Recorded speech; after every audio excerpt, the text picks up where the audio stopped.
Levi Stockton, founder and president of Advanced Air, sits down with me for a wide-ranging exclusive interview. We're discussing all things aeronautical here in the hangar in Hawthorne, California. I'm Michael Reel, and this is Real Urban News.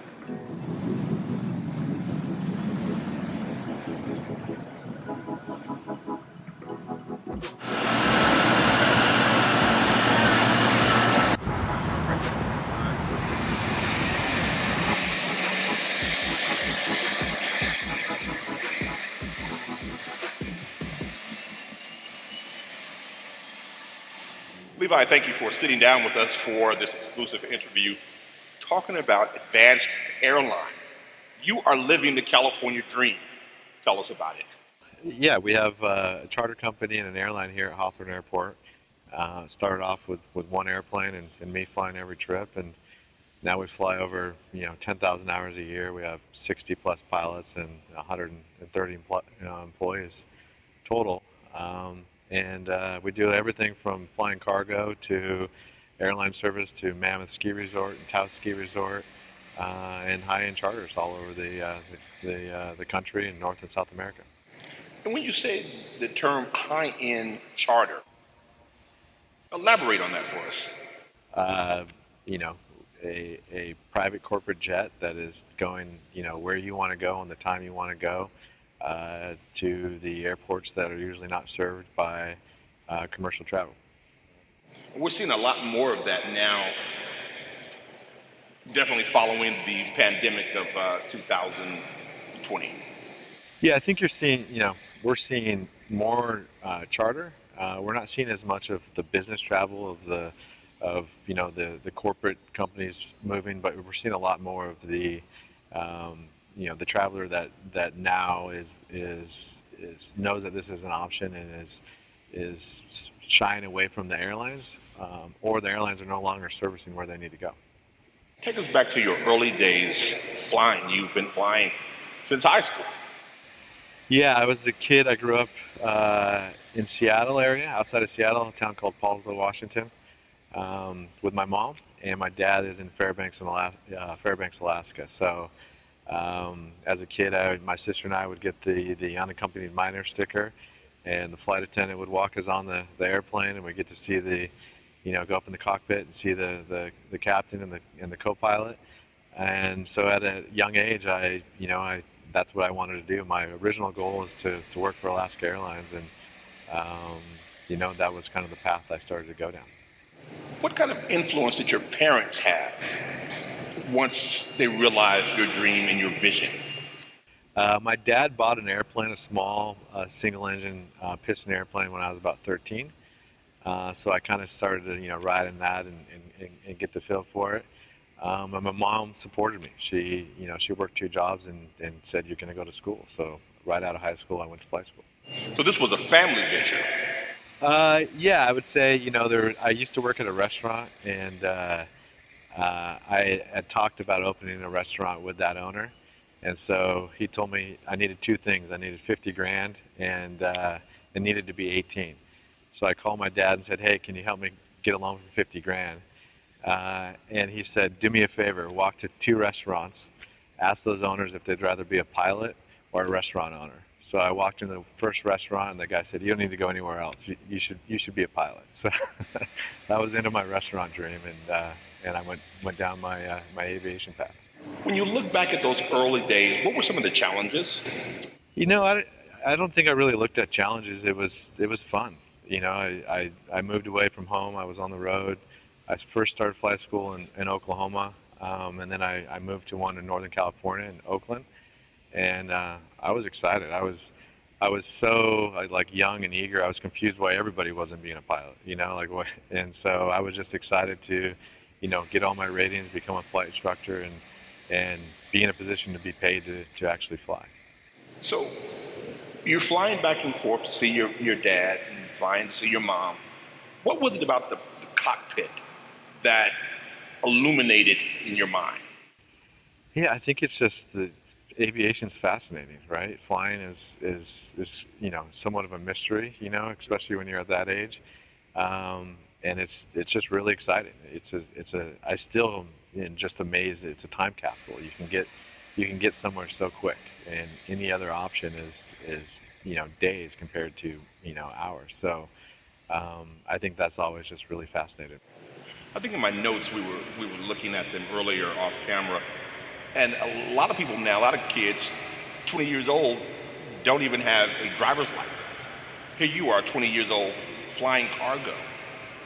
How impressive is that? I don't think it's that impressive. I think it's I was just focused on one thing and went down that path. There's a lot of young aviators out there, and it's driving is not a requirement. You can learn how to fly and not drive a car. So it's two different things, and I think they call it the bug. You get bit by the aviation bug, and you want to do it, and I see it happen all the time with our employees and people that we encounter in this industry. Advanced Air. Where did the name come from? I can't take credit for it. There was a company that I was going to partner with, and they were at Advanced Air, so we started a second LLC, and then that partnership fell apart, and I kept the name. So, and I like it. And it kind of is your motto almost. Advance, because you're constantly advancing in terms of your growth and your business. Yeah, I think, it's also like the, back when phone books were there, you wanted the AAA, right, to be on the top of it. You know what those are, right? Tell me this, the humility that you have. A lot of times when you think of pilots, particularly somebody young and successful as you are, there's a little touch of extra, I got it. But even in this brief moment that we've been here this morning, you've had a calm, even persona. Is that what you bring to the boardroom, to the leadership of Advanced Air? Yeah, I think, my perspective is I'll never, ask an employee to do something I wouldn't do myself. I'll clean the bathroom, I started the company with, just me, and lucky enough to have some, really good partners that supported me along the way. And so I still believe that. And, I'm lucky to have some of the opportunities I've had, and hopefully I can continue to pass those on to, people I encounter and employees within Advanced Air. Now, you have a pretty diverse workforce here. We've been here this morning. We see a lot of young people, from all walks of life. How important is that diversity to the fabric of Advanced Air? I think it's extremely. The one thing I always say is, anyone that touches the company, you want them to look back, whether it be, 6 months or, 20 years, and say, hey, I had a great time there. I had a great journey. One of the most rewarding things that I've seen is somebody starting here in, a entry-level position, and making it all the way through, getting their flight ratings and becoming a captain with the company, or moving into management in different roles. So that's probably one of the most rewarding things that I've encountered in my career. We're in Hawthorne, California. We're literally right next to LAX. We're no traffic. We're 20 minutes from downtown. You're situated here, the largest municipal airport, close to downtown, Staples Center, Dodger Stadium, the new NFL World. You go to the south of here, you have Torrance, you have, you can go all the way down to San Diego. This area, when you talk about location, you're in the best location that you can possibly be in for your business. Yeah, a lot of this has grown around us, but one of my partners always says, an airport's like oceanfront property. They're not making any more airports. So we're very fortunate to be in the city of Hawthorne. And our location is, it's pretty amazing. Right off the 105, 3 miles from LAX, and sometimes you get lucky, and we got extremely lucky when SoFi came in next door. We have, I think, the best stadium in the world. 2 NFL teams. We'll have a game every Sunday, and not to mention all the other exciting things that are going to happen there. but yeah, when we came here, this airport was run down. Sure. There was, no hangars with hangar doors, and every hangar that was here had a leaky roof, and there wasn't even an airplane base here that burnt jet fuel. So I think, back then we had vision, and that vision is now, something other people can see. But it's been a fun ride, and we're really excited for what's growing around us. There's a lot of businesses that are around us, and we're coming up on our first Super Bowl in LA in years, and that's right next door. So we're extremely excited about it. Levi, what kind of plane are we looking at? This is a King Air 350 twin turboprop, 9 passengers. Cruises about 350 knots with a range of about 1,800 nautical miles. And people are flying in these more so now than ever before.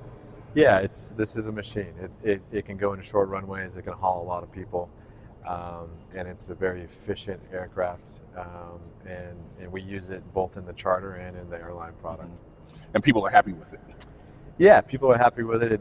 One day we'll fly it in the airline, service, and the next day it has wing lockers. You can take skis. You can take, golfers and their golf clubs. So it's a very versatile aircraft. Then we turn around here. This looks like a dream come true. Yeah, this is one of our hangar tenants. This is a Phenom 300. It's actually the #1 selling light jet. It's made out of Brazil. It's an Embraer. It's a really amazing aircraft. Are airplanes being developed and designed like automobiles that somebody's constantly developing and styling? Yeah, they're always changing. There's new ones coming out. In addition, new technology is coming, and you can upgrade your old ones. This, for example, is an older airplane, but we've modified it. We put a Garmin 1000 avionics package in it. And kind of to give you a perspective of what that is it takes all the analog gauges out. Okay. It's about a $500,000 mod, and you take all the old technology out and you put the new stuff in. You get all this amazing product, and it also makes the airplane about 300 pounds lighter. So in layman's terms, no more cassette deck. Yes, exactly. Your operation, you all move these planes up and down the coast, up and down throughout the country.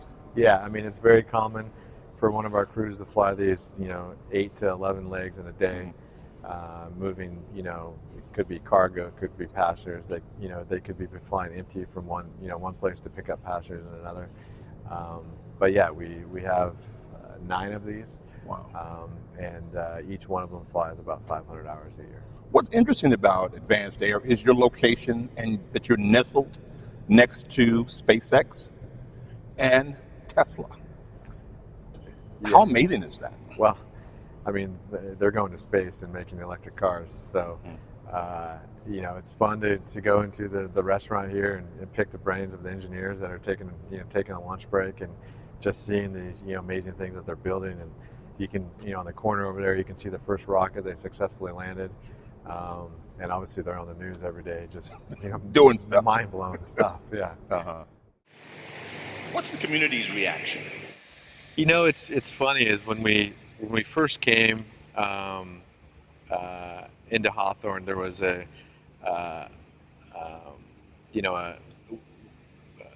restaurant and so forth, and it was kind of a quiet airport.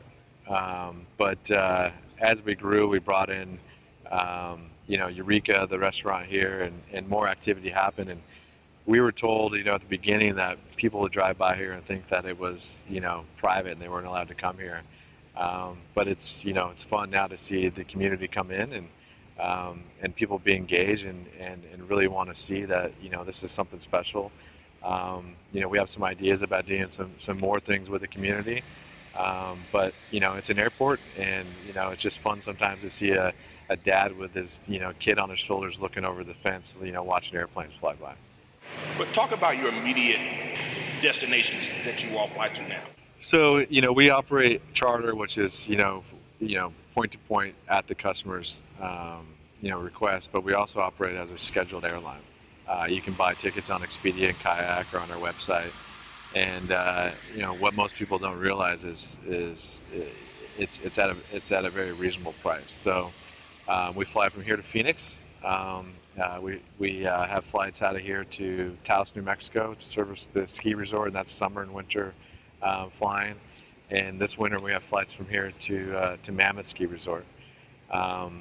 Throughout New Mexico and Arizona, we have a contract Central Air Service. We fly from Silver City to Albuquerque and Phoenix, and it's looking very promising for us to win another one of those out of Merced, California, which, if successful, will be from here to Merced, and Merced to Las Vegas. So, we're looking at adding Palm Springs and possibly Las Vegas as well. How competitive is the airline business for what you all do? We're very small compared. Look at like a Delta or Southwest or something. What they do, in a day is doesn't even compare to what we do. And so we just look at our small little niche of where we can go and what we can where we can operate, and try to deliver an extremely amazing product. It's competitive, but a lot of it is the equipment you have and the airports that you can operate in and out of. And we've been successful with Hawthorne. And then having equipment that can operate out of shorter runways and move a lot of people. So we have the Dornier 328, 30-passenger regional jet, one of the only ones that can operate out of a runway this size with that amount of people, and same with Carlsbad, San Diego. So it gives us kind of an advantage, and we look for those niches. Now, in addition to running Advanced Air, you're also responsible for the Jet Center here. What does that entail? So Jet Center Los Angeles is an FBO, stands for Fixed Base Operation. Picture it as a gas station for airplanes. Jet Center Los Angeles is housed at the Hawthorne Airport, which sits on 80 acres and has over 200,000 square feet of hangar space. It's managed by Advanced Air. When you come in your airplane, we have the equipment to move the airplane, we fuel the airplane, we have hangars to house them. And it's kind of the front door. It gives us an amazing platform for our operation to help keep fuel at a reasonable cost, and use the synergies of the employees to help services both customer bases. What do you say to young people who are amazed by what Advanced Air has been able to do in this short period of time?